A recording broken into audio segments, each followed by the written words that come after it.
What is good? We're back.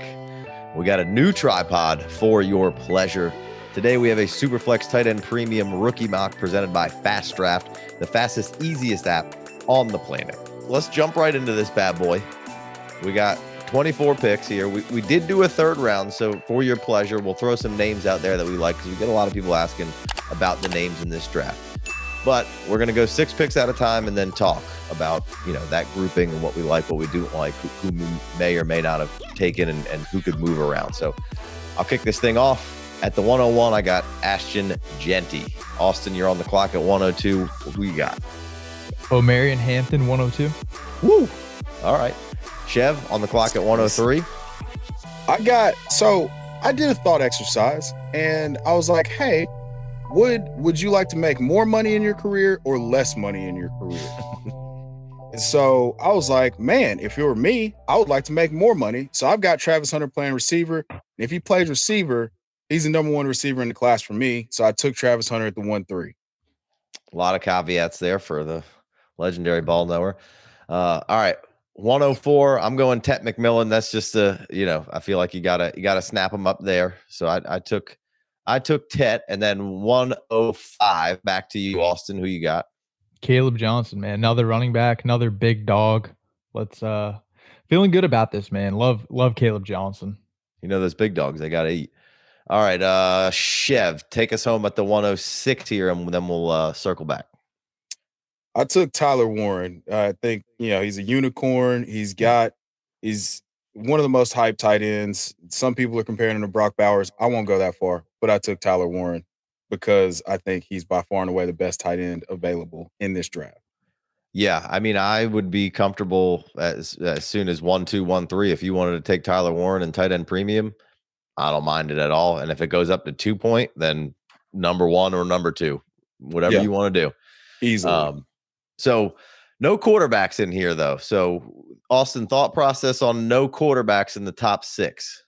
Yeah, we're probably all crazy, man, because this is a hell of a value for Cam Ward here at the 107. Not to spoil anything, but come on, man. He's potentially going to be the 101 in the NFL draft. I'm sure some dynasty leagues will have him at the 1-2, right? Assuming Janty's going before him.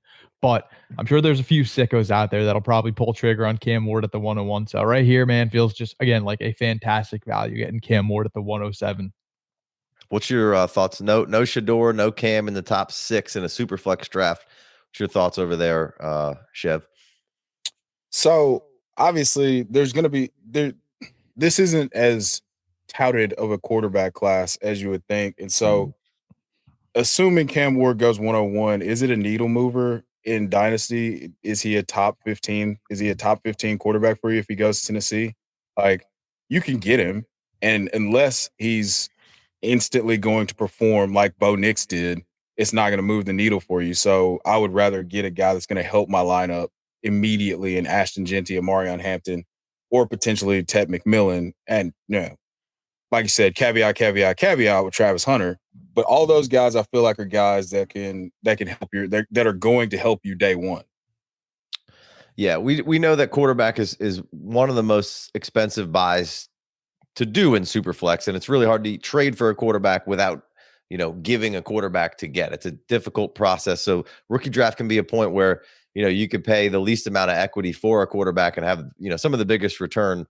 Used to be kind of the running back was that player back in the day, and now maybe we're going to see a resurgence in that where it was really hard to get the running back and nobody wanted to trade him. But we always know Superflexes, when you throw the quarterback in there, it's really difficult to get. So I think the quarterbacks are probably a little unfairly underrated in this draft. I think both the top do. I like Shedeur Sanders quite a bit, and I like Cam Ward quite a bit. They both play a lot of good football and put a lot of good stuff down on tape. And I think once the draft comes around and we get, I think we're in a negative narrative on these guys. I think as the narrative kind of swings back around and they do actually get draft placement, I think we'll start seeing them at 1, 2, 1, 3, 1, 4 more often than we are, because it's very common to see them at the back half of these Superflex drafts right now.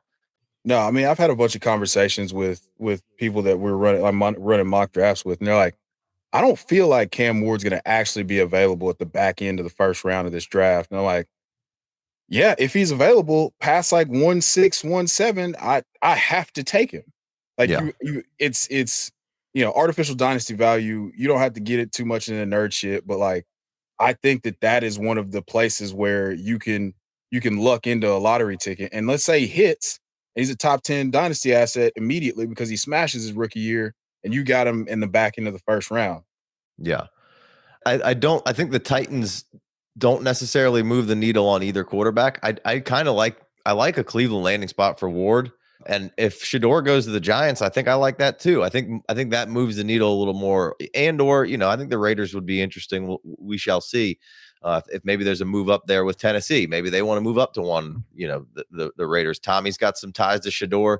I do think there's unfair scrutiny tied to Dion and his son there. I feel like people just pile on that shit. I mean, Shedeur's a competitor. He's done nothing but never been in trouble. Just goes out there and does what he needs to do. He's led his team with an awful offensive line throughout. He knows where to go with the ball. He knows what to do. While neither one of those guys are super athletic, they both can make plays with their feet. They can get you that built-in 20, 30, 40 yards rushing a game and sneak one in the end zone. So I don't know. I think those are both being a little underrated. We'll wrap up the quarterback discussion here, and then they're going to be in the next segment here. So we'll kind of skip over them. But anything else to say on the quarterbacks, Austin, before we kind of move on? I want to touch on Tet McMillan here. I don't even want to say a whole lot about the quarterbacks because there's actually a few quarterbacks later in this draft that we'll talk about later, but it's just I think we're going to see them kind of creep up, man, in not only dynasty, but in the real NFL draft, right? Their capital, that is. So we'll get to them in a minute, but you wanted to talk about Tet, you said? Yeah. So, you skipped over him, and then you said if Austin, you skipped over Tet, and then Chev, you skipped over him because you said if Hunter was for sure playing receiver, he'd be the one-on-one. Do you feel the same way about? I know you like Travis Hunter a good bit too, Austin. Would he be your one-on-one if he said, "Hey, I'm playing full-time receiver"? First one overall wide receiver. Yeah. So if Travis Hunter was just primarily wide receiver in the NFL, would I take him over Tet McMillan? The answer is, man, I'm like still undecided. I'm not gonna lie to you. My gut tells me that I should, but right now in my rankings, I have Tet ranked above him. Here's the thing, like we haven't seen a full-blown, or we don't have like a proper evaluation on Travis Hunter. That is, he's one of the most obviously unique players that we've ever seen, right? He's going to go top 5 in the NFL draft, no doubt about it. He's just, I think he's gonna play corner in the NFL, Casey, right? And like the fact that he dropped 96 receptions, 1,258 yards, 15 touchdowns in 13 games. And I think of him as a better corner than wide receiver tells you, like, it gives you an understanding of just how rare Travis Hunter's talent level is. Yeah. No, I mean, he's one of the biggest linchpins in this draft, right? I mean, if he goes to play D-back, I mean, he probably drops, do you even take him in the second round at that point, right? That'll be so interesting, man. It's such a good point, right? Like if we had confirmation prior to our rookie drafts that he was going to play, let's just say, I don't know, north of 75% of snaps, like at that position. I mean, almost like respectfully, why would you even take him in the second if you knew he, right? Like we'll get there, right? We will get there. We're just not quite there yet. So. Yeah. All right. So you made the move and took Hunter over Tet, and you said because just doing a thought exercise, and I understood. But what makes you confident that he would be your number one receiver off the board, Chev? The tools. Yeah. The tools. So if we're talking about his ability to play the ball in the air, it's just as good as Tet. The long speed is without question, and then the athleticism, the ability to run after the catch, the ability to create is top notch. It's up there with Luther Burden III. So I think that him, if he were to play receiver, if he were to say, hey, I think my average annual per year salary should be somewhere in the 30 million range instead of 19 or 20 million, whatever the top paid corners paid now, I think that this is a no-brainer for me. Like the athleticism, the ball skills, all that lead him to be the best corner in the draft. But if he decided to play receiver full time and just moonlight at corner, or just, hey, I just want to play corner. I mean, I want to play receiver full time. Then yes, he's the best. He's the best talent in the draft, period. but then he would then become the best receiver in the draft for me. Yeah. So, and I'll finish this segment up of these 6 guys with this is, is anybody concerned with Tet being the number 1 receiver? Has anybody waxed and waned at all with Tet McMillan being the 1 overall? And, would you rather almost take Hampton, and if you have Kaleb up there with him, and maybe even Treveyon, maybe you have that as tier? I know that's kind of where I'm at right now. Are you more comfortable doing that than taking Tet? Because feels like there's more red flags in Tet's profile than maybe the couple of these running backs. And I think landing spots will help drive some of that. But, what do you think? Because you are saying Trav over Tet for sure. So is that just because you're a little concerned with some things in Tet McMillan's game, Chev? Yeah, I mean, we've texted back and forth about it. Like, all the awesome things about Tet McMillan are awesome. He's 6'5", he's 210. He can get in and out of breaks like a little guy. Yeah. He can play the ball in the air. I mean, he has special acceleration tracking the ball in the air. The problems are he plays high. He takes plays off. His tempo's not good on certain routes. He can get jammed and he gives up his chest way too much against press coverage. And could it be some of that was due to just offensive design and quarterback play? Yeah, that's entirely a possibility. Or it could be that, he was letting pulpit salesmen out west just take advantage of him sometimes. Like, I can't decide what it is, but everything that we knew about Tet was confirmed. And then the things that we didn't know or we weren't sure about, he definitely put on tape as well. So, yeah, I've got questions, and it would only be quieted by like an ideal landing spot, like a veteran quarterback or Drake May. Yeah. All right, Austin, you pulled the trigger on Hampton over McMillan. So final say here. What's your thought process with McMillan, or these running backs over him, or if Cam Ward lands in it, or Shedeur lands in a spot, or Warren even? What's your general thoughts on McMillan? Because I guess I feel the same way. I'm kind of floating in space here of, I have McMillan at number 1. Is it just being driven into my head that he's 1? But there's obviously some really great things with him, but I'm not like, yeah, for sure. Like, I know, like, we know Genty's the tier break 1. Yeah. It doesn't feel that way with Tet. And so, Casey, and we've discussed this before, man, but I kind of feel like we hit a point where it's prospect fatigue, right, pertaining to Tet McMillan, right? And I think it's a little reflective in his ADP as well, right? He's just one of 2 wide receivers in college football. Brennan Paisley is the other wide receiver to command 130 plus targets in consecutive seasons. So, targets are earned, not given. Again, like, consensus to me, it almost feels like they're just bored. They're looking for like this new shiny toy, right? That's been around for a minute, and he's been awesome for a minute, right? Clearing 15 yards per reception and 8 touchdowns in all 3 collegiate seasons, right? That's an accurate representation of his consistency, his high quality, just all that production at Arizona. So, Tet's the real deal, man. He's a really good prospect. Yeah. All right. Let's bang out these back 6 of this round here. All right. So at 107, that's crazy. At 107, I took Cam Ward. The fall was far enough there. So Austin, you're on the clock at 108. Yeah, 108 here. I'm gonna take Treveyon Henderson. All right, Chev, what are you doing at 109 here? I'm taking the second most dynamic run after catch threat in the draft class. Taking Luther Burden. The third. Don't forget the third. Oh, Trey Bird. At 10, at 110, I'm taking the other quarterback in Shedeur Sanders. Again, I just feel like this is just excellent value here. At 111, Austin, who you going with here? I'm going to take another running back because that's the only position I care about, clearly. Quinshon Judkins. Yeah. So Judkins off the board at 111. And then to round this first round out, Chev, who you going with at 112? I'm taking the professional's professional. I'm taking Emeka Egbuka.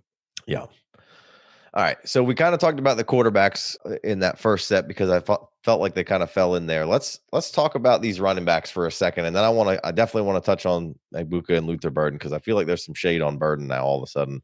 So Henderson, Judkins, we got Hampton, we got Kaleb going a little bit before those guys. Austin, if you have them ranked and tiered, how do those guys fall for you? Like they fell here, or is it a little different? I think like this is appropriate, right? I think that again, they're all in the same tier. I want to start with Treveyon.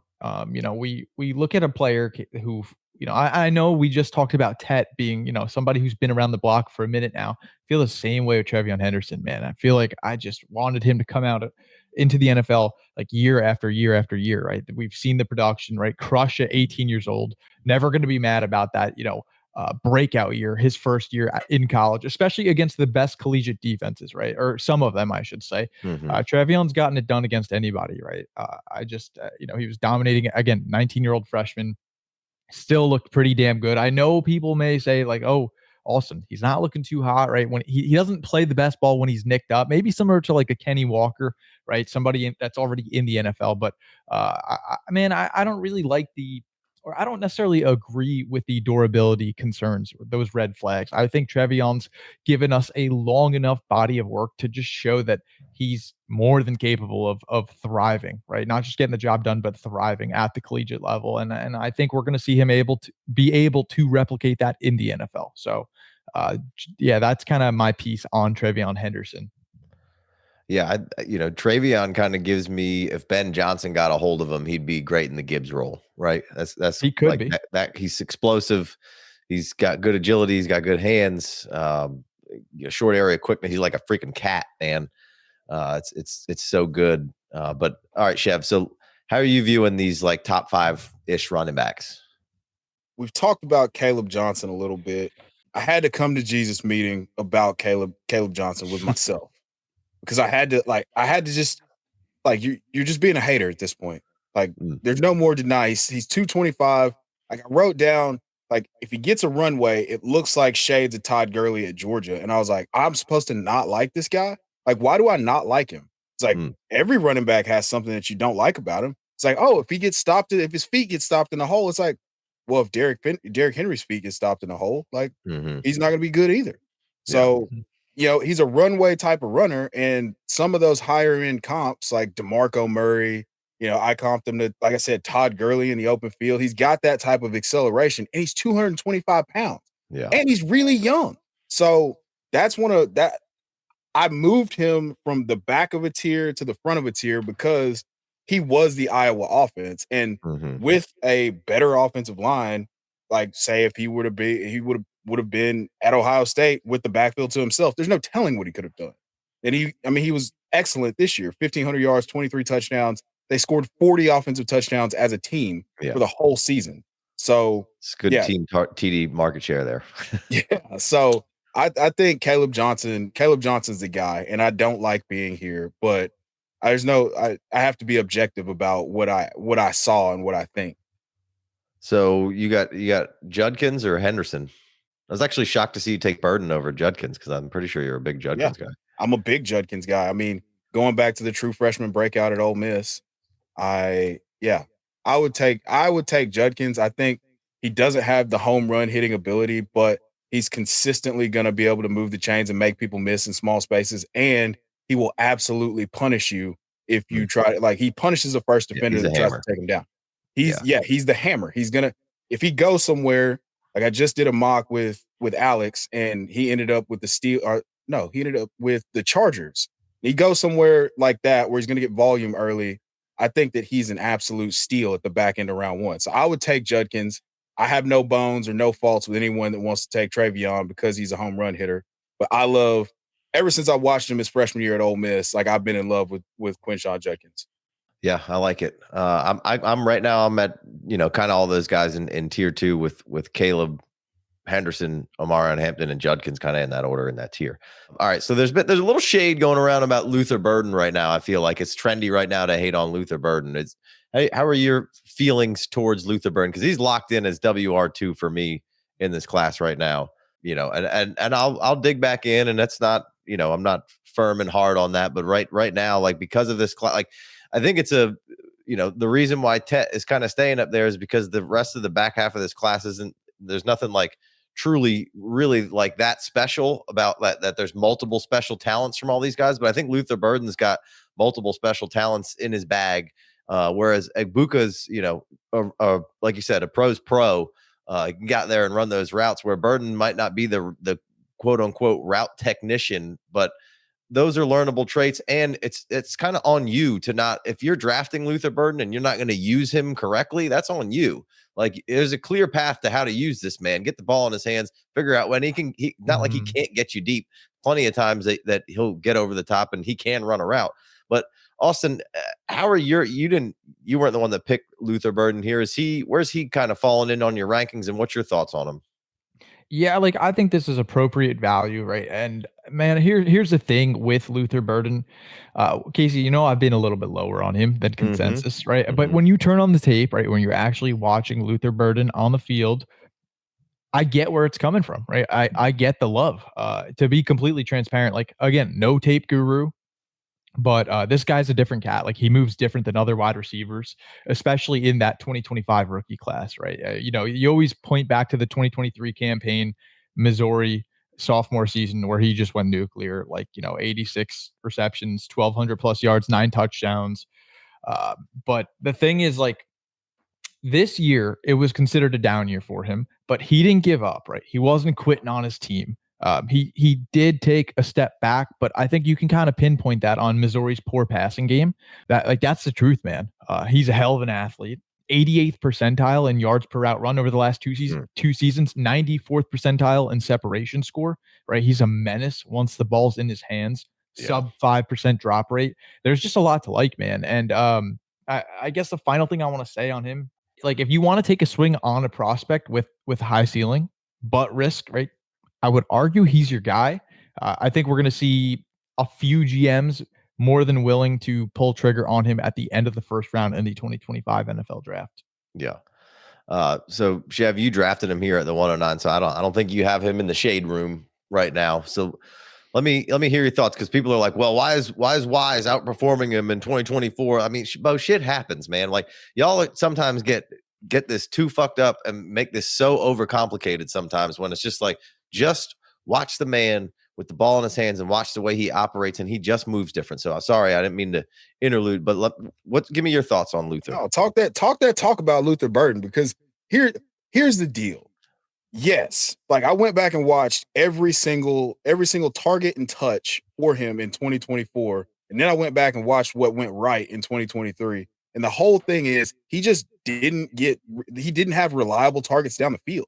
If he got targets down the field, like slot fades every now and then, it worked out pretty well. But Brady Cook fell off a cliff. And then on top of that, they just started using him on bubble screens and like jet touch passes and these little speed outs where he's coming out of the slot and he's just, it's 5 yards down the field. So I think that they started to decide to try to run offense with him not as the focal point. And you saw kind of how it worked out. He had 30 missed tackles forced, which led the NCAA on 61 receptions. So this is a guy who creates as good or better than anybody in the class, if you're excluding Travis Hunter, in my opinion. So if you're going to line him up at X receiver and just be like, hey, man, go win one-on-one, that's probably not where you're going to get the highest range of outcomes. But if you get someone who's creative, who can move him around, like a Sean McVay, if he's in that back half of the first round, like if the 49ers reach and take him, at 14, which I don't think that's going to happen. But if it does, like Kyle Shanahan knows how to use these guys, and Debo's on his way out of town. So this would be a perfect replacement. He's 208 pounds. He's thick. He's compact. We like him thick. So I think that the Luther Burden shade is ridiculous. If you look at the tape, you can see why the yardage dropped off a cliff. And then just from a scheme standpoint, he wasn't used down the field as much. They didn't hit the deep passes that they hit that allowed him to hit that yardage mark. And you can say it was because he did that against, a down Florida defense in 2023 or whatever you want to say. However, at the end of the day, Luther Burden is one of the most dynamic talents in this class with the ball in his hands. And if he's used that way, he's going to flourish and he'll pay off on that back end of the first round if you're able to get him. Yeah. And so I think on the flip side, Austin, you had said Burden with a high ceiling. I think the guy who took the last spot in this draft of the first round, Egbuka, is safe floor, right? Right? Is that kind of how you view that player? Yeah, man. And I don't even want to like throw any disrespect his way and say like Egbuka doesn't have a high ceiling, right? I just because I do think he has a relatively high ceiling. It's no, I'm just gonna throw out a ridiculous name, like it's no Malik Neighbors type of high ceiling, right? But when I think of Emeka Egbuka, right, first word that comes to mind is polished, right? Safe, just really good, competent, can do really everything. He's not the sexiest pick, but Egbuka's awesome, man. I still feel like he's being slept on too much, right? And I think once we get closer to the NFL draft, consensus is going to be much more in on him. Yeah. So that was your pick, Chev, at the 112. Was there who else was maybe on the in the decision making process? Who was in the queue for you there, other than Egbuka, or was that was it? I think it's such a tremendous value. I mean, you've got the long lineage of Ohio State receivers coming into the league and being ready to produce like day one. I mean, he's one of the best route runners out of that whole group. I mean, he may not be the best athlete, but these guys go into the combine and their pro days and run high 4.4s or low 4.4s or high 4.3s. I mean, Terry McLaurin ran a 4.3, 4.38, 4.39. The slowest of the bunch was Jackson Smith and Jigba at 4.52, but that's not his game. Marvin didn't run, but I assume he probably would have ran pretty well, even though whatever happened out there in the desert happened. But I just think that he's one of the safest guys in this draft because of the fact that he runs all the routes. He was able to flourish in the most talented wide receiver room maybe that college has ever seen as a collective. And now he's going to come into the league and be ready to contribute day one. Yeah. All right, let's take it into round two here. 2-1. I'm leading it off. I took Colston Loveland. It's tight end premium here. This is the second tight end off the board. Overshadowed by Ty Warren in this draft, but a good prospect in his own right. Last year was certainly the talk of the town. Austin, who you got here at 2-2? At the 2-2, I took Dylan Sampson, Casey, just running back after running back after running back. All right, Chev, who you got at 2-3 for us? Devin Neal. Devin Neal, baby. Right after man after my own heart. At 2-4, I took Trey Harris. Seemed like tremendous value. 2-5, Austin, who you got? I'm taking Jayden Higgins here. All right.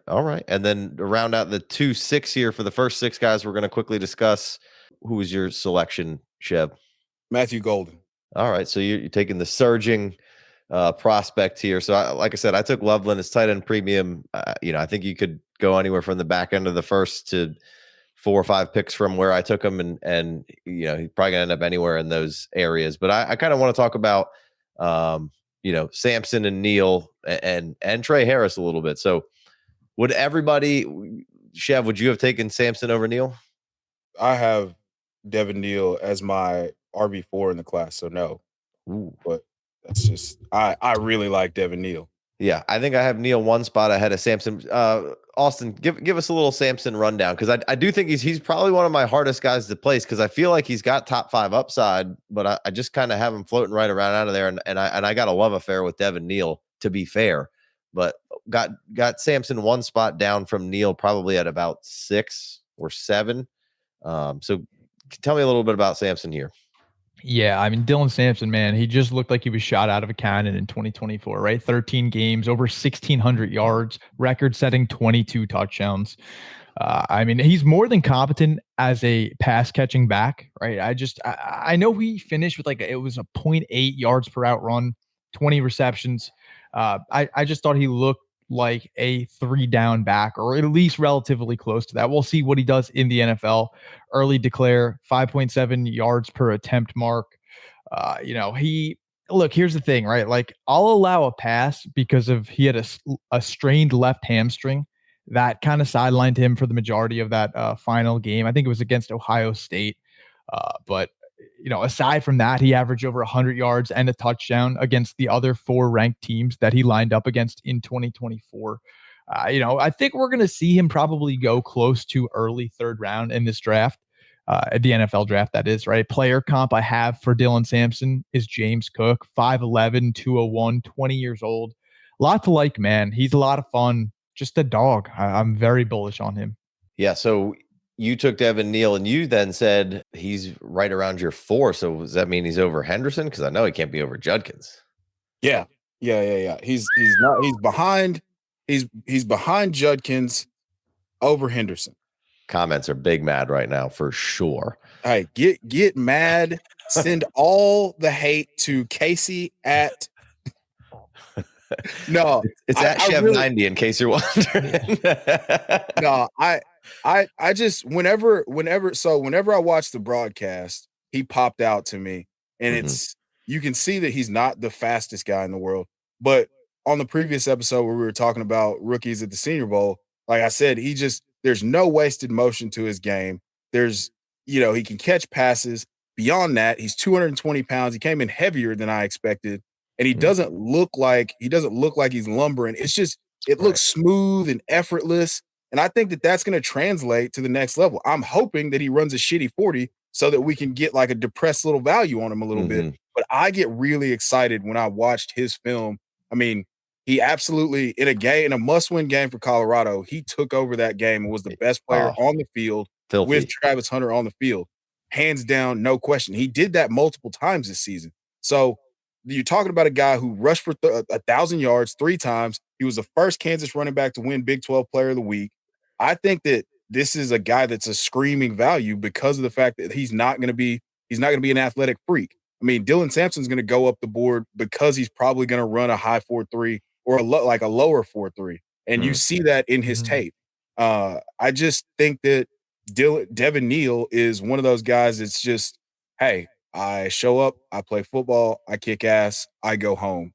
And that's just I personally love his profile and his production. So yeah, that's why he's at where he's at, and I love getting him where I got him. Yeah, would you say that Neal's sort of, and I don't mean this in any sort of again disparaging way in Egbuka, but do you think Devin Neal's kind of the Egbuka of the running backs? Yeah. Here, like I just feel like he does everything really well outside of being uber athletic.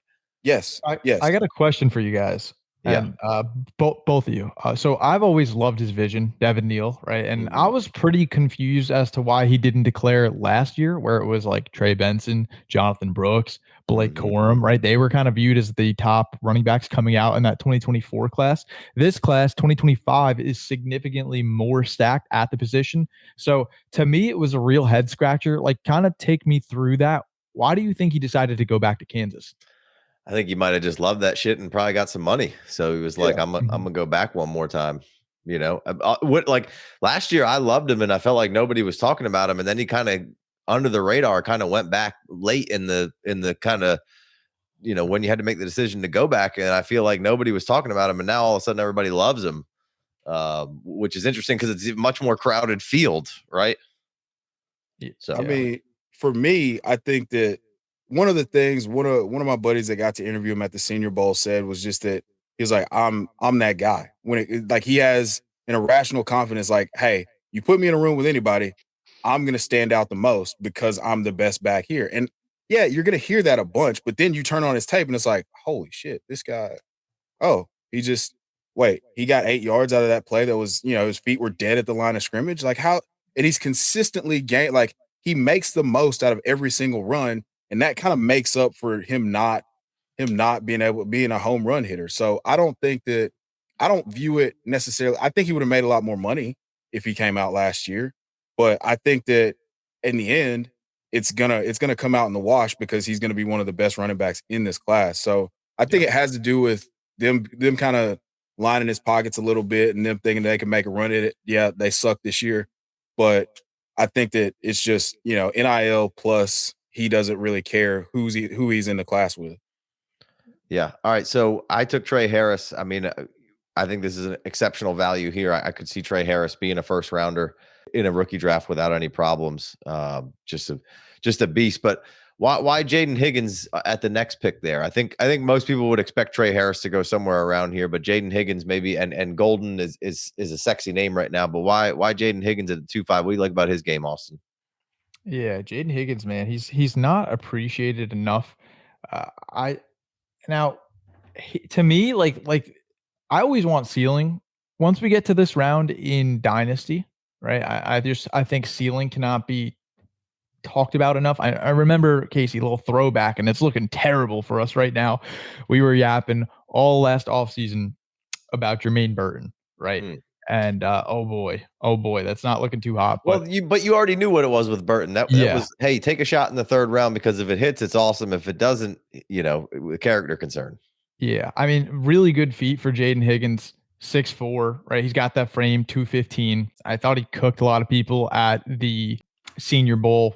There's so much to like, man. And I think that we're going to see consensus, warm up to him a lot more. I felt like literally every single rep at the Senior Bowl, he not only won, but just dominated. And I thought that was, again, a very accurate representation of what he was able to portray in college as well. So it feels like wheels up for him, man. I think we're going to see his stock continue to rise as we, gain more pieces to this puzzle. Yeah, I think you saw some rising stock, and then Noel, the other Iowa State wide receiver, stock seems to be rising a little bit too. You were nodding your head along a little bit there, so you got some thoughts on Higgins, and then take us into your golden pick, Chev. Bro, I love Jayden Higgins. I mean, he hit the nail on the head. You typecast him as just this big, big body receiver that's just a contested catch guy, but he puts on tape everywhere that he's agile, he's winning on end breakers, he's winning with releases and nuanced wide receiver play. It's not just that he's big and they're throwing on the ball and he's jumping up over everybody, or he's boxing people out, and he's doing everything that you want to see out of a receiver. So with that being said, we move on to Matthew Golden, who's not that same physical type of archetype, but he did some of the same stuff, and he's a tremendous route runner. He competes with the DBs and wins with the ball in the air. As soon as Isaiah Bond got hurt, they asked him to step up. It was a seamless transition. He puts up over 980 yards and 9 touchdowns this year. I think that he's one of the most, going back to his days at Houston with Tank Dell, he's put it on tape consistently. And I love the consistency of a player like Matthew Golden. So, you saw that he's now getting first round buzz. I think that he's going to rise in this receiver class more than just about anybody else, because he has that complete profile. And I think he's more athletic than people are giving him credit for. Yeah. I think him, and spoiler alert, I took Jackson Dart next. I think those two are going to be two of the biggest risers post draft, right? I think you might even be seeing some of those two in the first round of rookie drafts because the capital that they get, and I think there's going to be a lot of charge for them. There's some people already at Jackson Dart or Shedeur Sanders as QB2, which I think that's still a gap for me. But I do think it should be. I do think Dart's interesting, and I think Golden, when all eyes were on him during that CFB run, was everything Texas kind of needed, and really showed out, made himself some money right there, and put his name on a lot of people's maps, because Bond was supposed to be the guy, and he just wasn't the guy this year, right? For whatever reason. And they have they got the freshman. Is it Wiseman? Yeah. I don't think it's Wiseman. I think I'm off there, but it's not Wiseman. I can't think of what that guy's name is. We'll come back to that in a second. All right, let's move on to the back half of the second round here. Just a reminder that today's draft is brought to you by Fast Draft, the fastest, easiest fantasy app on the planet. Fast Draft will double your first deposit up to $25 with promo code FFD. So make sure you go help your boys out, help yourself out, get yourself a couple extra ducats in there. Use promo code FFD when you're downloading Fast Draft. It's a best ball style platform, and you get in and out in under 10 minutes. They got a all rookies section, and then they have one that's more traditional best ball, but it's only 10 teams, 60 players total, and you're in and out under there in 10 minutes, and you can compete with rookies only, or you can draft running backs, tight ends, and receivers in that 60-person pool. It's a whole lot of fun. I just kind of started messing around with it, and right now you have way too early exploitable ADPs that are interesting, and there's some no rake tournaments that you can take priority of right now, and really take advantage of that and maximize your ROI with the no rake stuff there. So make sure you go check out Fast Draft, download the app, and try it out for yourself, and use promo code FFD. So, all right, back half of this thing, 2-7. I took Jackson Dart. Austin, who you got at 208? 2-8. Give me Ollie Gordon. Ollie Gordon. All right. At 209, who you got? Elic Ayomanor. Boom. That could be some found money right there. At 210, I took Fanning Jr., Bowling Green. At 211, Austin, who's the selection? 211. Give me Jalen Royals. All right, Chev, round us out at the 212 here. I feel like you probably had a lot of options here. There is only one option, baby. Who it's is Brashard Smith, it? running back, SMU. What'd that smell like? Victory. All right. So, like I said, I took Jackson Dart there. I thought that was just value. I don't know if I'm going to be able to end up getting him there. He's I think at the very least going to go high second round and be at an interesting spot. Me and Austin did a mock draft, like an actual NFL draft, and he went to the Saints, and that in the high second round, and that'd be really interesting to me. You tie him with Kellen Moore, maybe give him a year to develop and let Derek Carr be there. But I think there's a lot of scenarios that could play out where Dart would be interesting. So I kind of took Jackson Dart there. Let's talk about Ollie Gordon a little bit, who was the RB1, I think, for a lot of people coming into the season. And you feel like you had to make that pick there, Austin, or you feel confident and good value there in Ollie Gordon? No, kind of just getting my guy, man. I feel like this is actually a little early, to tell you the truth. I think he's going later than this. And just a reminder, Casey, Ollie Gordon's just one season removed from 2,062 yards and 22 touchdowns, right? Again, you don't fall ass backwards into that type of production. That's a big boy season right there. 6'2", 225, right? We're talking about a big dog, right? 2023, Gordon was the Doak Walker Award winner or recipient, right? Which is given to the nation's best running back. 21 years old, early declare. Again, just 1 year removed from 129 first downs, 108 missed tackles forced. This kid's good, man. He's good. Yeah, no. What do you think about Ollie Gordon, Chev? Because a lot of disrespect on Ollie right now, as you can see, far cry. And I'm not gonna lie, I go back and forth with him being in my top 10 right now of running backs. Anyway, it's tough. I agree with Austin here. I think that this is. You said it was found money for me taking Elic Ayomanor technology, whatever. So I think that this is found money here. I mean, he's a year removed. We talked about it on the Skyrocketing Rookies episode where maybe he gained too much weight. Maybe he got too big. He's playing at 215 his junior year when he wins the Doak Walker. He comes back. He's playing at 225. He shows up at the Senior Bowl at 233. I think that a lot of you pointed out the fact that he had his offensive line in 2023 created 4 yards before contact, and that number plummeted to what, like 1.8 or something like that. Yeah, 1.4, 1.8. I mean, obviously you can see the difference between 4 yards and 1.4 yards before contact. So he still rushed for 14 touchdowns. It wasn't great in 2024, but Oklahoma State sucked. They were an FCS program in 2024. So like you can't expect him to carry the workload in totality. And I think that he felt that pressure too. And the worst thing you can do as a running back is start to try to hit the home runs to get everybody going. It's just be steady. It was the opposite of what you saw from Devin Neal, where he's creating 5 to 6 yards on every single run. Ollie Gordon, I feel like, would try to hit the home run far too often, and it just backfired because there was nowhere to go. So he's getting stuffed, and he's not making it happen. So he starts to press. So I think that he's going to be great at the next level. And I mean, you saw at the Senior Bowl, he was able to get downhill and create some stuff in, dominant. It was physical. It was everything that you want to see from a back that's that big. And he's got some wiggle to him. Yeah. And I think very respectable hands. And there isn't a running back I think that we have talked about yet that I feel any type of way about their hands. I feel like that all of these top running backs, they might not be like Brashard Smith, who we're going to get to of an old receiver there. But like none of them, I think, are a liability with their hands, I guess is what I'm saying. All of them, I feel like I'm very comfortable with catching the ball. They all might have a little bit different level of where that is, but none of them are liabilities. And Ollie Gordon certainly isn't. I think he had like 38 grabs or something, or 30 receptions this year. All right, tell me about Ayomanor here, because a lot of love for him in certain veins. Traits guy. 6'2", 210. His claim to fame is putting 300 yards on Travis Hunter as a sophomore in 2023. Yeah, hold that. I mean, and just in the most disrespectful fashion possible too.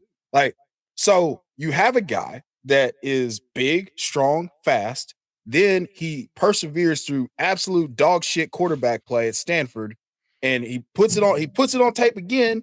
And now this was one of the guys that I was most excited to see at the Senior Bowl, and I was really disappointed that he decided not to compete. I think he's working through some sort of injury or some sort. But I think that this is going to be one of the biggest risers based on his combine performance, or if we get to his pro day, it might be even better because guys tend to gain like a couple ticks on a couple hundredths of a second or like a tenth of a second on their 40 times. So if he comes out and he runs a low 4.4 at 215 pounds, yeah, he's gonna go to a good situation and then he's gonna perform. Yeah. I like it. I just started kind of getting in on him a little bit, and I've liked what I see. Traits guy is a good way to put it. All right, sell me some Royals here, because I think I'm pretty well in on Royals. And I mean, shit, we're at 211 and 212. There's probably 4 or 5 more guys that I want to squeeze into the second round here, and I just can't. Right? That speaks to what this class is.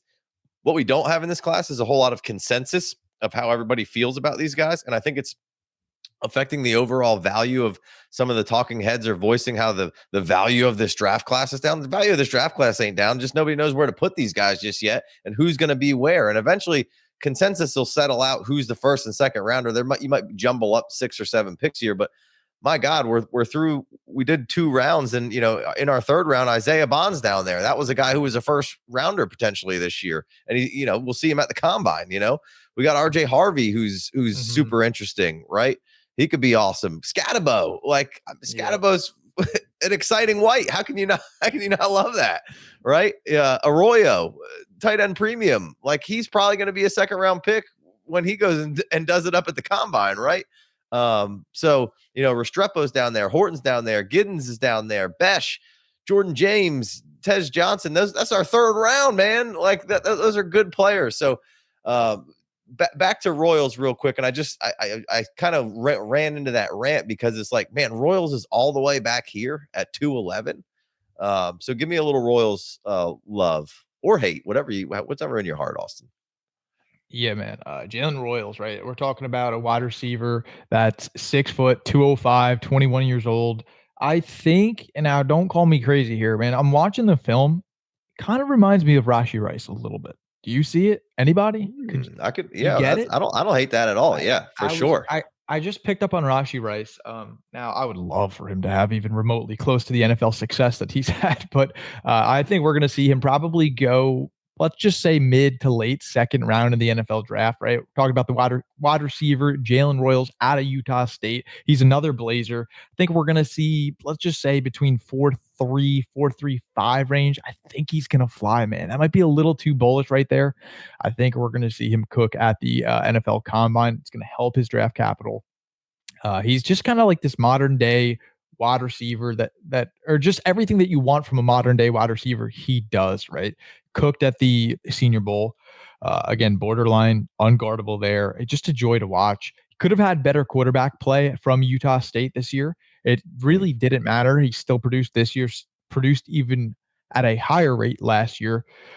He's just fluid, man, accelerates really well, can change gears, at a blink of an eye. He can also play bully ball too, man. I don't really see, like, when I think of Jalen Royals, at the end of the day, he's checking most boxes for me, and I'm getting him here, Casey. At the end of I'm getting him here at what, the 211. Like, sign me up. Yeah. Me and Chev talked about Royals on the last show, and both came away with kind of we didn't go Rashee Rice. I like that though. That's a hell yeah. No, that's sharp. I love that. Yeah. All right, bring us home, country roads on Brashard Smith here to wrap this up, and then I'll revisit some picks that didn't even get picked in this third round. Buddy, let me tell you about my new best friend in rookie drafts, Brashard Smith. So, all right, he goes to Miami. He's a 4-star recruit out of high school as a receiver. He puts up 700 yards. He returns kicks. He never really develops a real role over the course of the first 3 years at Miami. So he transfers to SMU, and he starts playing running back, and it was fucking awesome. So 1,200 yards, 14 touchdowns rushing, 3 touchdowns receiving. They line him up outside. He runs a double move on a legit corner and wins against Boston College. Same game, I believe, or it might have been against Florida State. They throw him a slot fade. He goes up, dunks on that dude. And then there were different points in me watching his tape where I'm like, please, can we get to the next Brashard Smith touch? Like, let me like fast forward because I don't care about seeing him fucking pass block. I need to see the ball in his hands to see what he's going to do again. He's one of the most exciting players in the draft for me because of the fact that he's dynamic in several different phases of the game. You saw at the Senior Bowl, one of his only touches, he had a 40-yard kickoff return. So it's a guy who's electrifying in space, who's going to be lined up in the backfield. He comes in at 196 pounds, and he's 5'9", 196 pounds. Who does that remind you of? Oh, Bucky Irving, maybe. But I think he's more athletic than Bucky Irving, and I think he's better as a pass catcher, and that was Bucky Irving's calling card coming out of college. So I think that his draft capital is going to hinge on how well he tests, because they're identical size-wise, and selfishly kind of hoping that he runs like a 4.5 or just something shitty so that we can get the Kyron Williams, Bucky Irving discount, and he can stay late in drafts because people are like, oh, well, he didn't test good and it's not going to be good for fantasy. So like I think go to a backfield with a jag and then let football happen and then watch the nerds fade him and you profit because you listen to the legendary ball knower tell you about Brashard Smith in fucking February. Yeah. AKA. I think the opposite. What's going to happen is he's going to go and test really well and then still get the Bucky. He's going to be a juiced up Bucky Irving, and that's going to be the worst case scenario for him. He climbs in the back end of the first for us. Yeah, he climbs in the back end of the first. I'm going to have to just be real sad about. I'm just going to have to reflect on all the times, all the fake mock drafts that I did where I took him in the third and, was really happy about that. Yeah. No, I mean, the toolbox is full with Smith, right? And he can come right in, and if he isn't the starting running back, he can get a role as a third down kind of guy and give you some different looks from that position. He's awesome in the slot. You can do all sorts of things with him. He was excellent out of the backfield. You saw in the CFB game, he had 11 targets, got Clemson, 7 receptions, a touchdown catch, then added another 109 yards. But just still learning the position. We saw Tyrone Tracy come in and take over. And now he's not built like Tyrone Tracy per se, but I think you could possibly see a similar trajectory from Brashard Smith halfway through the season. He's taking some snaps from somebody, like you said, like Bucky kind of ended up doing there. So I like Brashard Smith quite a bit as well. All right, let me run through some names that we didn't pick because we got to get out of here. Jason's probably sitting over on there like, what the fuck are they doing? Quinn Ewers doesn't go. He's probably going to be a second round draft pick. Dylan Gabriel's interesting. You have guys like Oronde Gatson and Mason Taylor, 2 really good tight ends that didn't go. This is tight end premium here. You got, let's see, Ty Felton, who's a cult hero in some classes. Woody Marks is a little old, but boy, is he a lot of fun to watch. Ricky White is a phenomenal receiver. Love Ricky White. Kyle McCord getting a whole lot of love right now. A lot of people are like, watch out for Kyle McCord, maybe getting some decent capital and somebody taking a shot on him. Terrace Ferguson, I know people like him from Oregon. Jayden Blues could be interesting. Rocket Sanders, man, like talk about a big-bodied guy who's had a little resurgence at USC here. This is last year. Jimmy Horn Jr. has had some interesting things. The other dude from Colorado's right now making a little bit of a headway. Jaquez Hunter from Auburn. Yep. Interesting, right? So just dude, we could build out half of a 4th round here with guys and still be like, damn, we're still making some good picks here. So point is, we got some figuring out in parts of the puzzle that are all going to fall in, and some of these things are going to move up and move down, but I think there's enough names here to be really excited once again through the 3rd round for sure. So any final thoughts here, Austin? Yeah, man, I think that the depth in this class is actually a little bit better than we initially envisioned, right? I mean, you happen to hear about, let's be honest, 30 plus players tonight, and there's still a lot to like a lot about these guys. LaQuint Allen, didn't mention him. Right. I mean, man, I just, again, like Jordan James, I think we've touched on him briefly, but God, the fact that he's going at the very end of the 3rd here, it's just like, it's encouraging. It's great to see. DJ Giddens, another one. Besh, Horton, Restrepo, Harvey, Arroyo, Will. That's a bunch of guys in the 3rd round. Chev, any final thoughts here on the way out? Yeah, no, I'm really excited about this class because, first round picks are really hard to get in real, like, the year of the draft. So I've been able to acquire a bunch of seconds and thirds, and getting familiar with the depth in this class, I think, is the plus EV move if you're going to participate in drafting this year. Yeah. All right, I like it. As per usual, you can find Austin Abbott at Austin Abbott FF, 2 B's, 2 T's, 2 F's. If you're not following him, I'm not really sure what you're doing. There's a bunch of people already following, so you probably already are, but make sure you go check that out. He's got some stuff that's going to drop here soon. I know he's been working hard on a rookie. What's the word I'm looking for here? A rookie draft guide. I was going to say model, but I don't think it's a model. A rookie draft guide that is going to be out for your pleasure via Austin Abbott. So make sure you're following him so you can get all that. Shev, where can we find you and what you're a part of? Yeah, on Twitter at 2guys1pod FF. On my personal account is at Chev90 on X. You can find me on the Dynasty Pulse on Thursdays on FSAN, the Undroppables, and in the Fantasy Football Plus network. I think it's on 3 different things. And then I host a Titan show for the 12 of us that are out there. There's still coffee and donuts that I'll mail to you if you actually listen and make it to the end of an episode. That's on NFL Uncovered. And like I said, I co-host 2 Guys 1 Pod FF with my buddy Rick, and that's hosted on the FSAN network. Shout out Rick. We'll see you soon. We'll see you soon. If you're messing with us, 5-star review on the pod. If you haven't already, what are you doing? You can enter a contest, get a free t-shirt giveaway. You can go over to the Patreon side of things, get the $5 holler. You get extra episodes. You get ADP. You get our rankings. You're going to get rookie rankings. We're also building the draft kit, making a little model over there.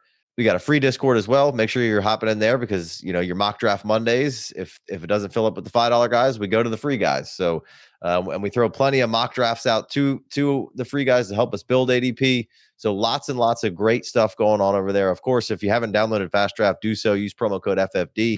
Get you $25 match on your first deposit and help us out, help Fast Draft out, and help yourself out. You're taking a little commode trip. You could draft a team that fast. Fast Draft's fun little app, new. So, there could be some edges there that all the big boys from, FFPC and DraftKings and Underdog aren't over there just, ball hawking and just got all their algorithms, probably some space open for some regular people to win some cash over there. So make sure you go check that out. And as per usual, if you're listening to the Player Profiler feed, come over to the FFD feed.